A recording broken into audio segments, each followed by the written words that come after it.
there's not been a day where I felt, oh, I'm sorry for having this condition. It's never made me felt sorry about it again. I look at it and I'm not just thinking of the band. I'm just going, yep, that's what I've got. I mean, take it or leave it. What you see is what you get. Hello and welcome to the Disability Download, brought to you by the disability charity Leonard, Cheshire. I'm Isaac Corrick, and on this podcast we respond to current topics, share stories and open up discussion about disability. Hi everyone, and thanks for tuning in to the Disability Download.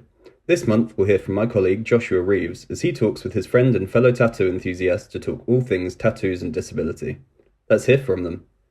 Hello everyone, welcome to the Disability Download. I'm Joshua Reeves, Campaign Supports Officer for Leonard, Cheshire, and today with me we've got a really good podcast. We've got Jax, who is a massive tattoo fan. And yeah, if you could explain a bit about you more, Jax, that'd be great. Explain about the tattoos I have, or why do I like them in general? Just why do you like tattoos, and why are you on the Disability Download? What obviously I know that you've got a lot of tattoos around your disability. If you just want to mention them. Oh, I have a ADHD tattoo in AC/DC style font on my chest. That's pretty personal. I mean, a lot of my tattoos, some of them are personal, some of them are just for fun, but that one is very personal, especially to my condition of, as said, ADHD. I got it done because it's always been on the cards, but it's pretty much taken me a while to get it done because, it's just, I don't know. A lot of artists I asked thought it was stupid. Some artists were definitely down for it. But, the one I saw, who I don't think is tattooing anymore, but, it is what it is, did it, and they did a really good job with it. They didn't just, they really made sure the font was the font. They put some nice red, I thought it was just going to be black and everything, but they made it into a really nice, reddish black sort of font piece, and they took the time with it, and it healed really well. That's good. But what inspired you for the design? Well, I was just, I have ADHD, attention deficit hyperactive disorder, but I'm sure everyone knows what that stands for. And basically, younger, I was kind of made to feel ashamed or not acknowledge my ADHD. Certain members of family, and also being in my 30s, we didn't get the exact learning support we did because special needs classes were only coming into, fruition from the mid to late 90s. Into the 2000s. I mean, there's still a progress to go, but pretty much, I don't know. It's just back then they thought ADHD was just, they're just a rowdy kid that likes screaming, and no, it's not. It's a thought process as well. I mean, I have other conditions as well as ADHD because of that, but I got it when I was older because I was sick of seeing it as a negative. I was sick of thinking it as, once you've got it, it's ruined your life. And no, it hasn't. It won't ruin your life. You got to stop seeing it as an ultimate negative. And I guess that over the years and stuff that you've come to understand your ADHD way more as you get older, and I guess having that tattoo, I guess it just really does mean a lot to you. It does. I mean, I got it done because I was just sick. I wasn't going to. It's part of me, so I might as well make it a permanent part of me. Put it on show, because at the end of the day, when I introduce myself to people or make new friends or things, I'm done saying, "Oh, okay, just a heads up, I've got ADHD." I'm not a person that's gonna, you know, keep it boxed in and everything, because in situations when I'm sitting down, I tap my leg, or I don't keep my head still. I'm like looking here, looking over there, or and if people go, "Oh, why are you fidgeting so much?" And it's like, well, I'm not doing it on purpose. Yeah. Yeah, and I think some people could just be rude, and it's just not people not knowing what ADHD is. You also mentioned to me that you've got autism as well.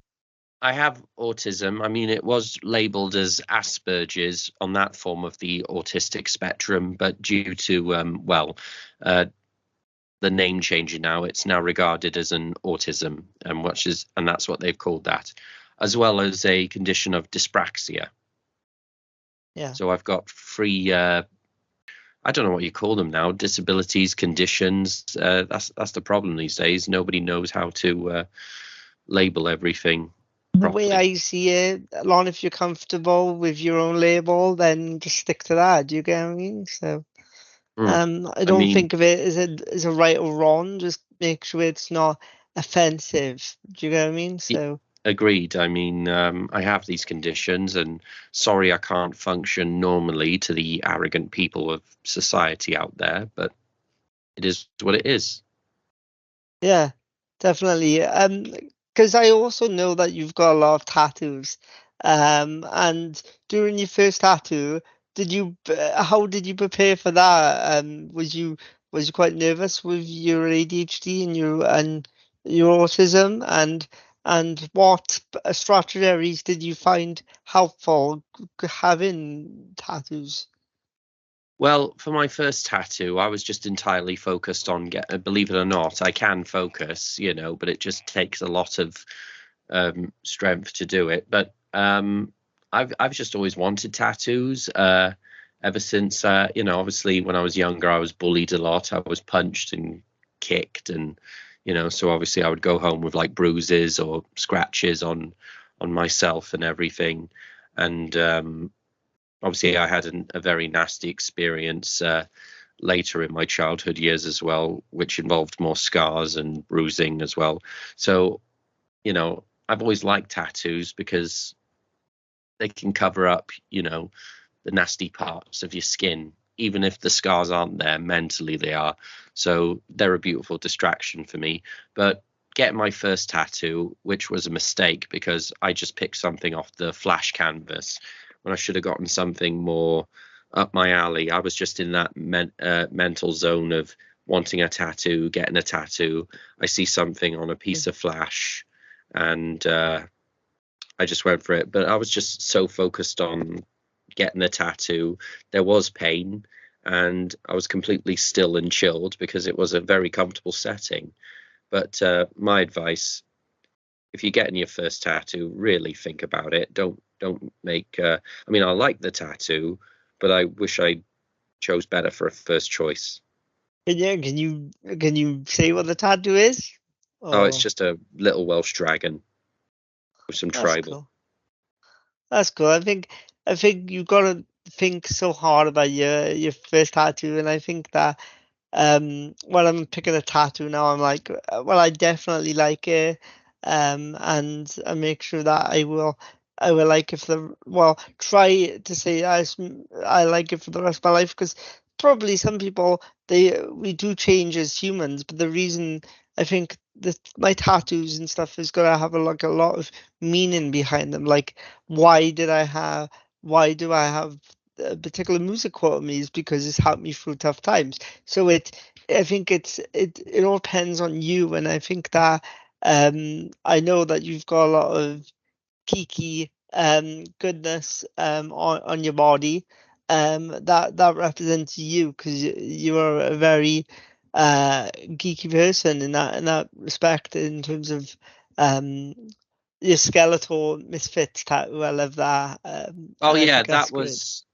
Now that would have been, I should have gotten that as a first tattoo in the first place, but because I was younger and I didn't really think at the time, Yeah, or thought of the of that creative process, yeah, like because I got my first tattoo when I was like, in this sense, I was too old to be a boy, but too young to be a man, sort of concept. I mean, I would have the one I've got on my back. Again, the fiend from the band, the Misfits logo, and then done in the colours of Skeletor, with the skull being yellow and the hood being purple instead. Fusing that together because I like mixing things.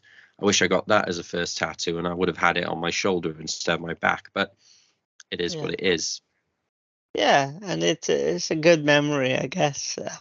Always got to think of it as a good memory. Have you ever encountered any challenges during your tattooing process related to your ADHD or autism, and how did you navigate them? To be honest, when I get tattooed, it's actually sanctuary ground for me. It's actually a therapeutic session. So when it comes to my ADHD and autism, it's never been a problem. I mean, I've been in studios where I've probably been in one studio where I wish I didn't go, but I got the work done. But that's closed down now. But I think that was the only situation. But apart from that, each session I've had has been more of a therapeutic experience. I could sit down calm and relaxed. I'm gonna feel pain, but I feel great because I don't know. I find getting tattooed therapy, and it calms my nerves and conditions. The only thing I do have trouble with is when they're asking me how to lie down, or they have to be very specific about it because dyspraxia, because they can't just say, oh, can you lay down like that, please? And I'm like, well, Yeah. like what? Can you just be a bit more specific? Because if you want me to be in this position or that position, just give me a little bit more detail, please.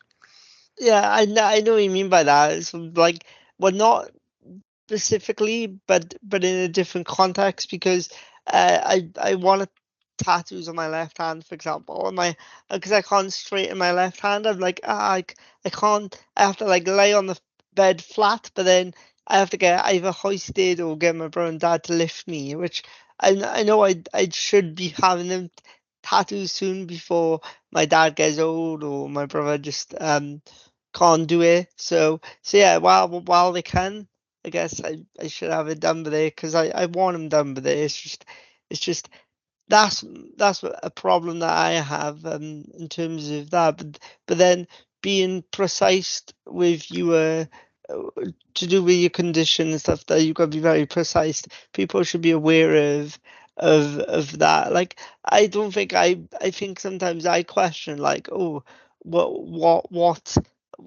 side do you mean, or what part of the, like when someone mentions a body part, I'm not very good at like knowing knowing different parts of my body sometimes. So yeah, I struggle with that. Um, what advice then would you give other people that may have ADHD and autism who are looking to get a tattoo then, Jax? Be very sure. Be very sure if that's exactly what you want. Be very sure you're willing to take it. Be very sure you are willing to get it done. Be very sure that you are ready to compromise having pain, and be very sure you have got the patience to get it done. Because if you want a big piece, you are going to be sitting there for about 3 hours or more, and maybe it'll be done in 2 sittings. So be very sure, because what you need mainly for a tattoo is time, patience, thought, and money.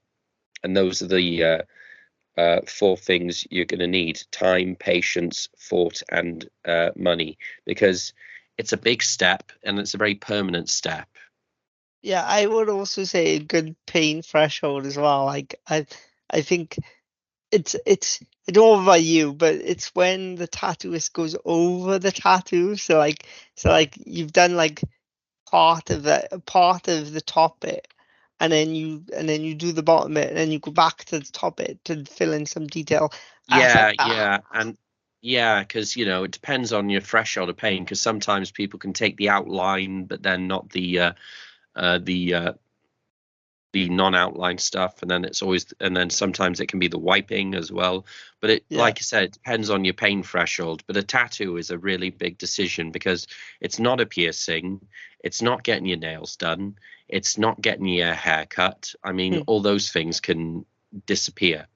I mean, if you want your tattoo to disappear, you're going to have to either cover it by wearing clothes and not being, completely stripped for the rest of your life, or you get it lasered, which is just as painful and more costly. So if you want to get a tattoo, go for it, but stick by and own the decision, because you got to know what you're going in for. You save your money, be ready for pain, have a lot of patience for it, and make sure you're making the right decision. Like, a lot of people sometimes get tattoos and they instantly regret it, because they were like, why did I get that over like 20 years ago and everything? But then there's the good things about getting it covered up, but then they probably don't want a tattoo, and then they've got to fork it out for lasering, or basically put on a jumper or whatever for the rest of their life so they don't look at it.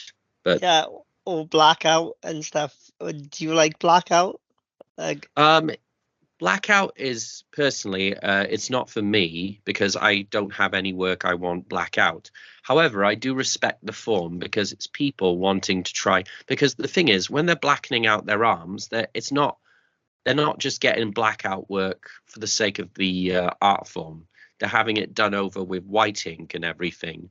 Like, the most interesting blackout piece I saw, which was actually a couple of weeks ago, I was at a medieval fair, and this guy was covered from tattoos from his neck to his arms to his chest, and he had a blacked out sleeve. Whatever it was previously, I don't know, but he had this blacked out sleeve, and in white ink he had all runic writing all over it.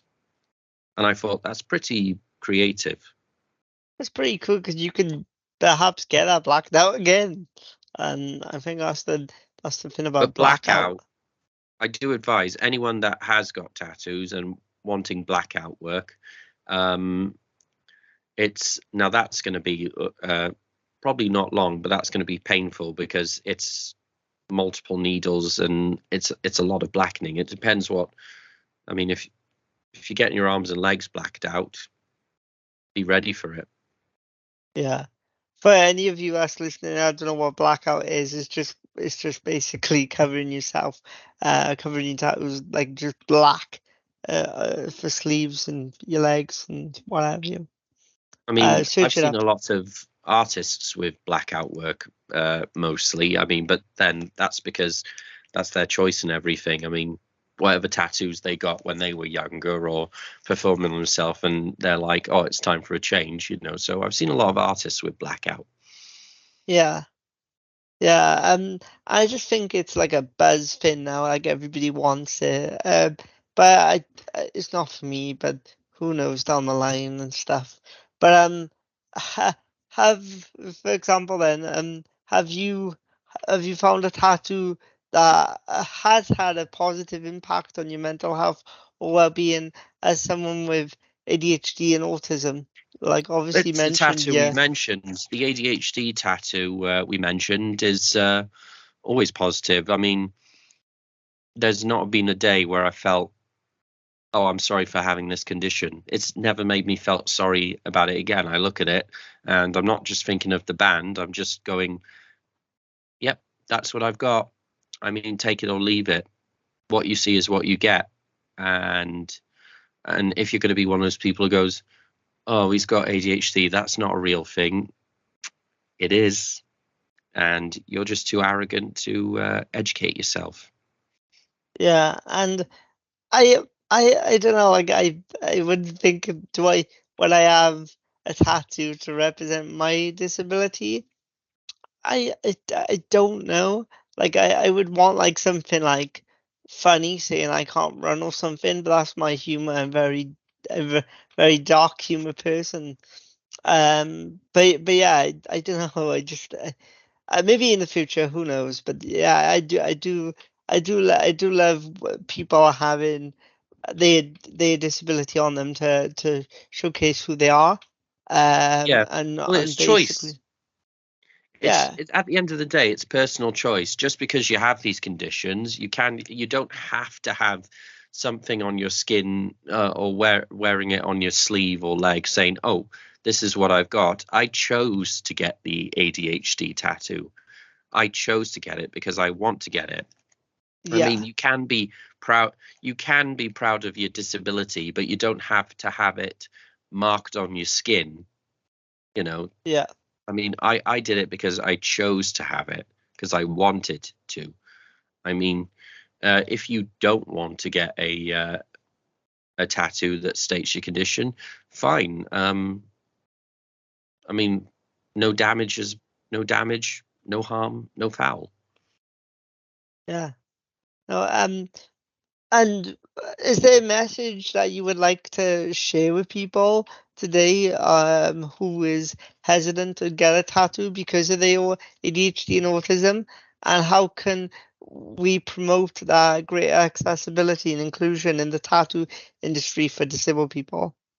Obviously, like I said earlier, think about what you're getting. But another offer advice I go, make sure the studio you go to understands the condition and is still helpful to give you the tattoo. So go to a studio that understands your conditions and disabilities. Uh, and this is if you've got autism, if you've got ADHD, if you are disabled physically, if you've got other mental disabilities as well. Make sure the studio is not just a money taker. Like, okay, I'll do it if you got the money. You know, you need the artist to care for what you have, and not just see you as a another money maker. I mean, that's the best Yeah, thing I can offer. Make sure they care and understand and know. Like, if they want to give you that, like, if you want to get tattooed but you need a break, like I remember, oh, this was years back. I was watching a YouTube video, and this person had Tourette's, and yeah, they were doing really well. They did really well. The artist was, the artist wasn't much of a talker, but he yeah, was very helpful with the person getting tattoos, because the person getting tattoos, they weren't swearing like the, that often cliche people believe of getting tattoos. They were just like making noises. They weren't moving. It was more like clicks and noises while they were getting their leg tattooed. But the artist was like always checking in on them, going, "You okay? Would you like a break?" and everything. So get an artist like that, an artist that is going to going to care, going to give the time and give the tolerance to you. yeah. I could agree with you there because I had I just recently had a new tattoo last Thursday, and my tattooist was like, "Can I just put my hand there, a bit of pressure on while I tattoo?" And I was like, "Yeah, of course you can." And he's like, "Are you sure? Are you sure?" I'm like, "Yeah, of course you can."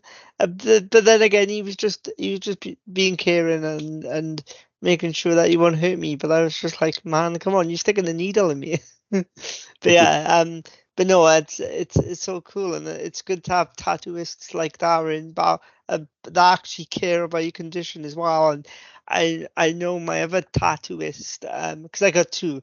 My other tattooist was saying to me, "Oh, are you okay to have it there and stuff like that? It won't affect you spasms and stuff." So yeah, he's just very cautious and stuff because he don't want me to jump with the needle, when I have a spasm, um, jump with the needle and then like swipe some ink on me where it's not meant to go. So yeah, but yeah, Thank you for this podcast.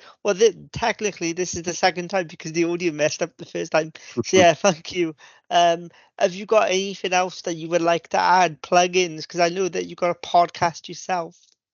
Yeah, podcast broadcast show on Instagram called the One Take Livecast.